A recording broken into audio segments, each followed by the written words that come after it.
Hello, everyone, and welcome to the Atlantic Debrief, the Atlantic Council Europe Center's internet show and podcast, talking about some of the most important issues in transatlantic relations today.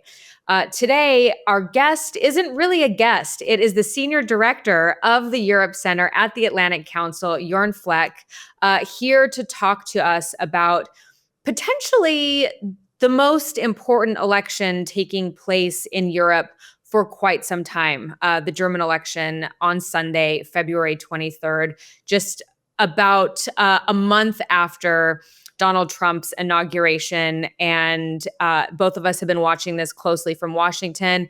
And it has been just wave after wave of policy decisions, executive orders, conversations about Ukraine, conversations about the US relationship with Europe, and where Germany specifically falls into this. So we'll have to wait a couple days to see what happens on Sunday. But here to break it down is one of the best experts on German politics, especially in the US think tank landscape. Jorn, so happy to have you here with us. So let's just jump right into it.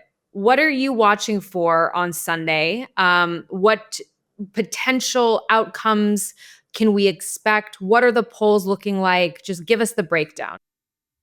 Yeah, thank you, Rachel. Very much look forward to the conversation in this Atlantic Debrief format. On Sunday, I think what we are clearly looking for is what likely coalition options will we see of the mainstream Democratic parties outside of the right-wing extremist Alternative für Deutschland, AfD. That's number one. In 2021, the last federal election, we had sort of three, if not even four different combinations, all named after different flags or colors of the parties that represent German parties, Traffic Light Coalition, which we got in the end, Kenya Coalition, Jamaica Coalition. These are all, we can break them down on the website. I think this time we will have, real challenge to form a two-way coalition.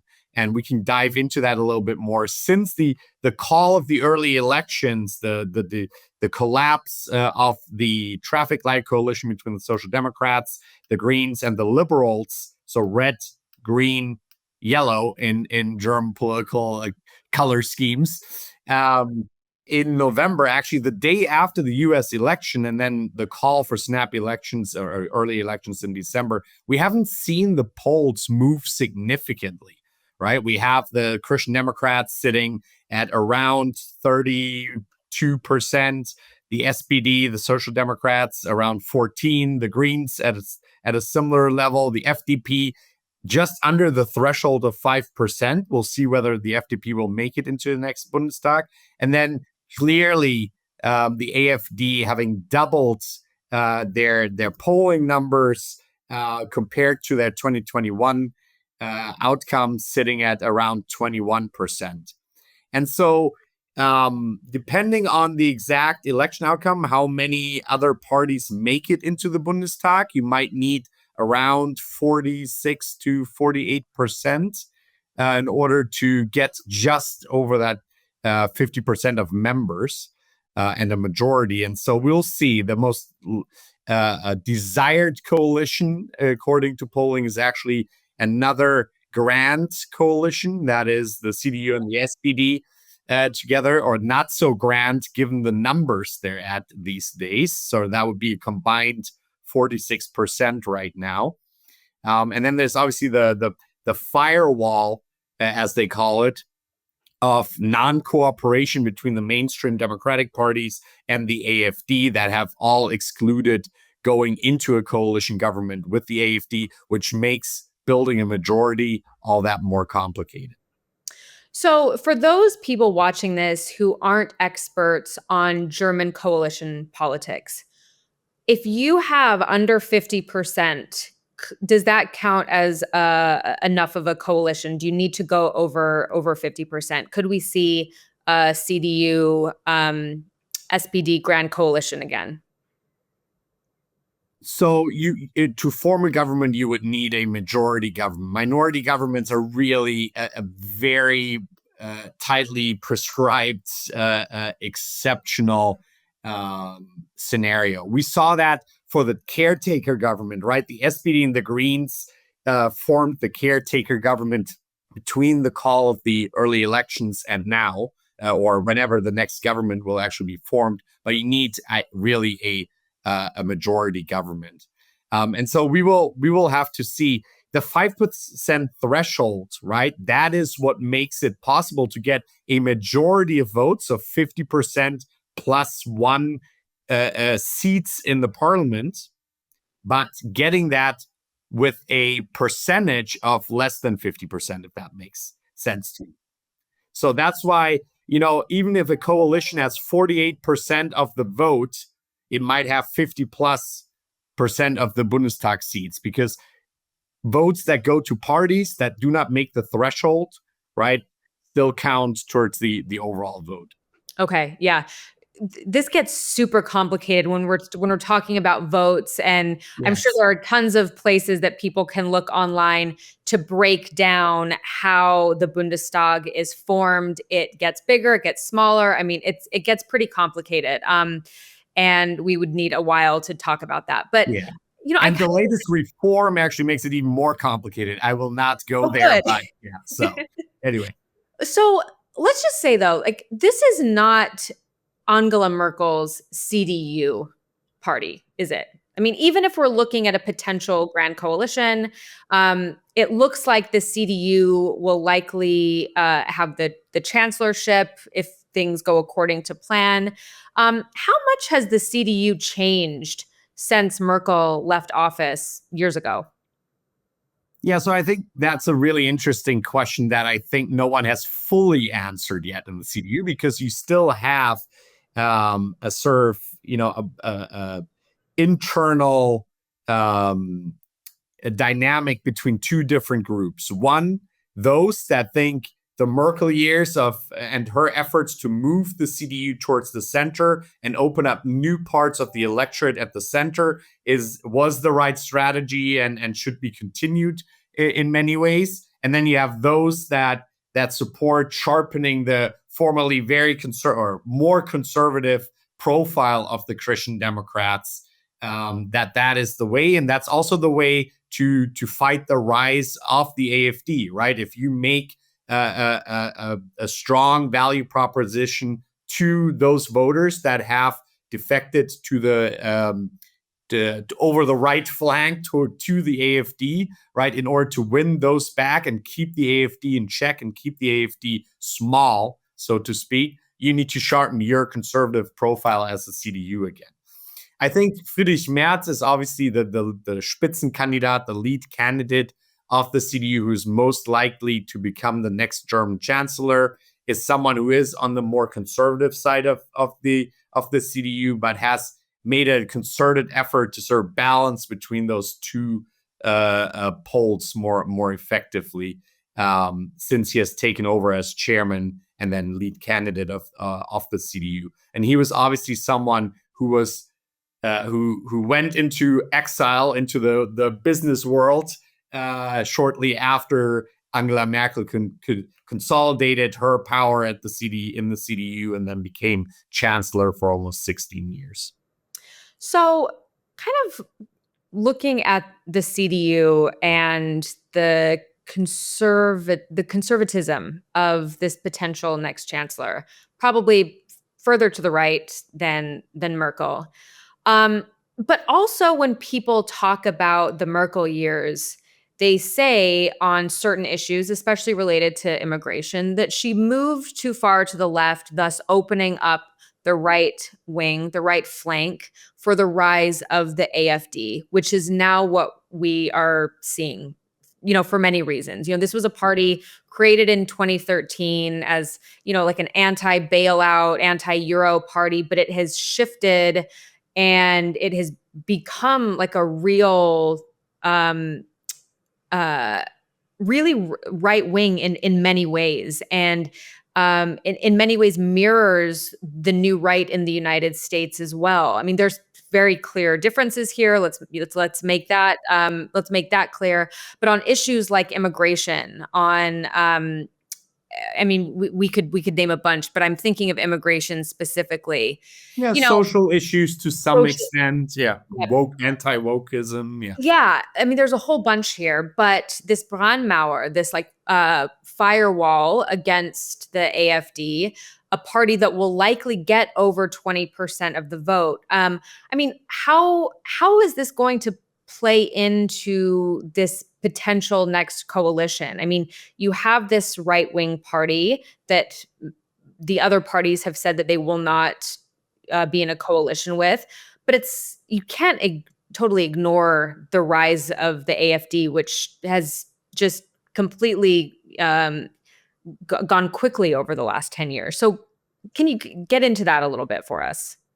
Yeah, so the AfD, as you said, I think was at the risk of missing the 5% threshold around the start of the 2015 migration Yeah. crisis, right? It started as an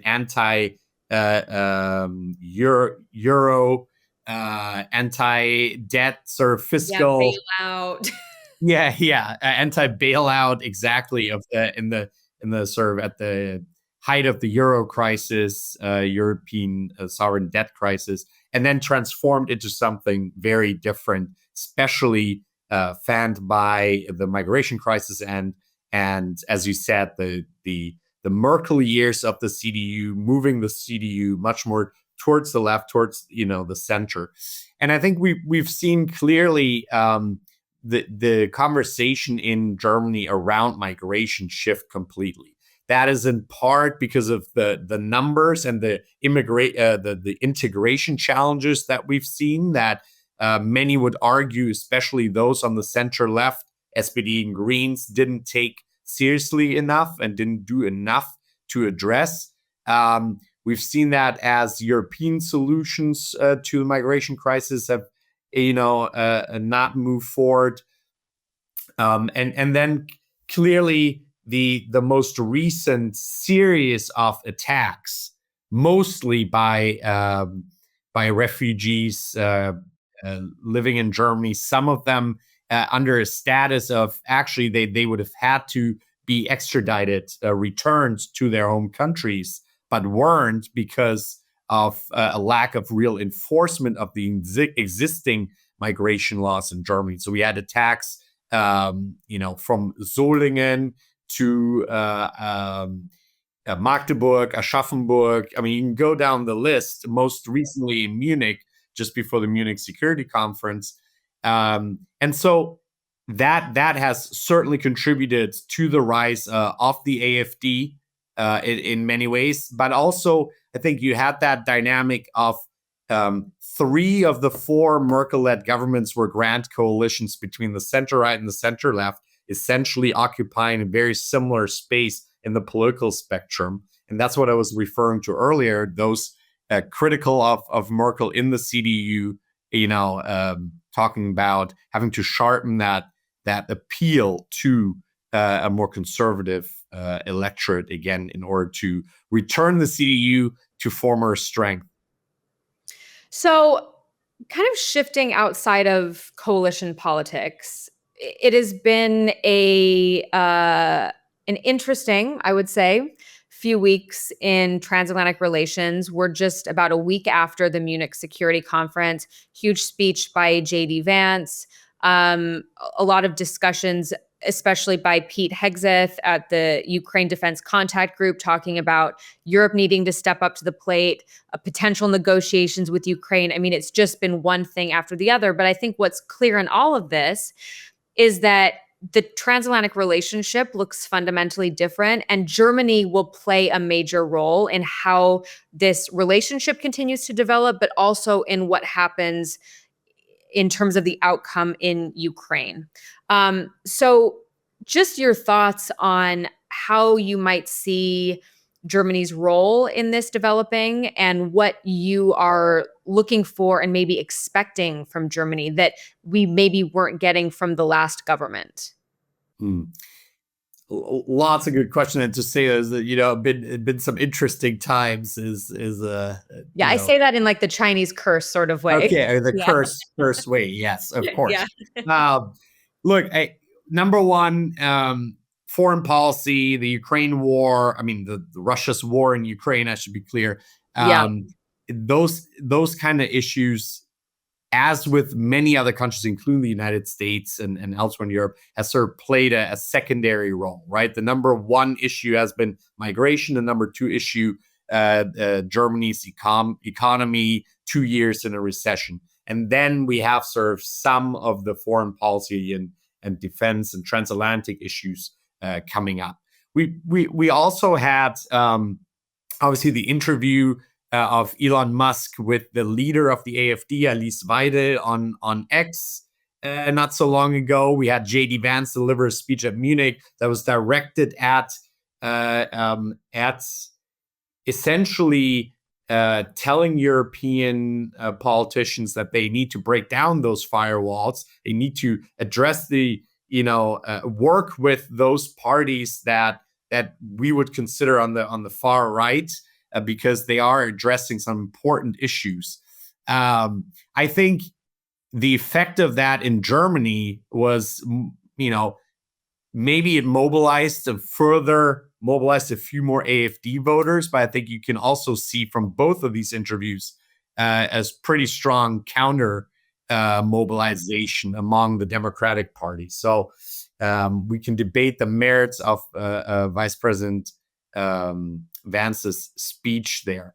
In terms of what we've seen over the last week or 10 days or so of the Trump administration's push for a settlement of Russia's war in Ukraine, a peace there, I think it's somewhat surprising, maybe not for those watching Germany quite closely, how little of a role that has played in the campaign. I think all of the lead candidates have been at pains to avoid taking a clear position on, for example, a German contribution to this European force that would enforce or keep a peace settlement.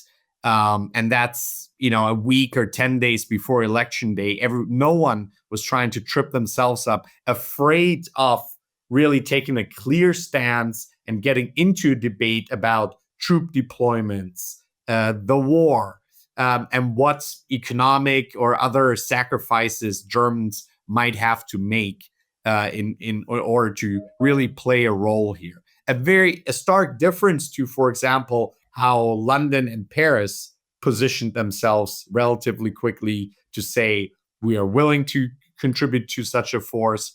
And that also has to do, and you know this really well, that has to do with the very sorry state, very sad state of the readiness of the German armed forces, the Bundeswehr, the 100 billion euro special fund under Chancellor Scholz's Zeitenwende has stalled, and has not had the effect of fully mobilizing, or at least significantly mobilizing, the German armed forces in any significant way.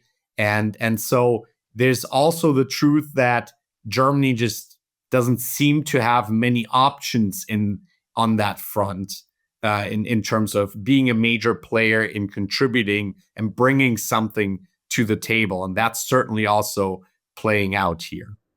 Yeah, there's a couple of things that I've noticed over the last couple of weeks. Like the first, Secretary Hegseth, when he said Europeans need to lead from the front. I mean, one of Germany's favorite sayings is that they lead from the middle. And it doesn't seem like that's going to work anymore. But how that ends up developing is going to be pretty nuanced. And it's going to be a lot more difficult than I think people realize. And you and I have written this too. I also still worry about Germany being a proxy for the broader ills affecting the US-European relationship. Even when Vice President Vance was a senator, he was tweeting about Germany and he was tweeting about defense spending. Other members of the House of Representatives, members of the US Senate have done this too. So it's going to be interesting to see how this potential new coalition or new government interacts with the Trump team and how that relationship Yeah. develops over time. I think you're right. I do think there is potential for a fresh start. I think a CDU conservative led government, new government in the spring, especially under Friedrich Merz, who can maybe play up a little bit his business experience. He worked for a big American fund, so his America, his US connections, and just not being Scholz and a left leaning traffic light coalition, might help with a fresh start with the Trump administration. At the same time, we haven't really seen Friedrich Merz make clear that he would do things very differently than Scholz. Yes, he was initially supportive of, for example, Taurus, the cruise missile, bunker buster missile delivery to Ukraine, but he very much quite down on that front during the election campaign itself. He has also sort of hinted at being open to some reforms of Germany's infamous debt brake, the Schuldenbremse, in order to fund a more ambitious and robust role of Germany in a leadership role from the front, as many you've put it. So again, that's sort of a mixed picture. A lot will depend on how he comes out of the gates as the most likely next chancellor, and really puts something different on the table that reaffirms Germany's leadership role. And I was just in Brussels, lots of people waiting to finally get Germany's election and the coalition building a new government out of the way, so that really Germany can take a more proactive role in Europe, and a fresh start when it comes to sort of engaging with the Trump administration. But there are not sort of only positive signs there, to put it mildly. Yeah. Well, this was fantastic. Lots to break down. And I'm sure we'll be having more of these conversations after Sunday and as the coalitions kind of start to come together and coalesce around some sort of coalition at some point in the coming weeks and months. So, Jorn, thanks so much for this conversation. To our viewers, thank you. And make sure to watch this space, the Atlantic Council's Europe Center, for more content on Germany, on the elections, and on, of course, the transatlantic relationship. So, Jorn, thanks, and we'll see what happens on Sunday. Absolutely. Look forward to speaking to you again, Rachel. Thanks. Absolutely. Thanks.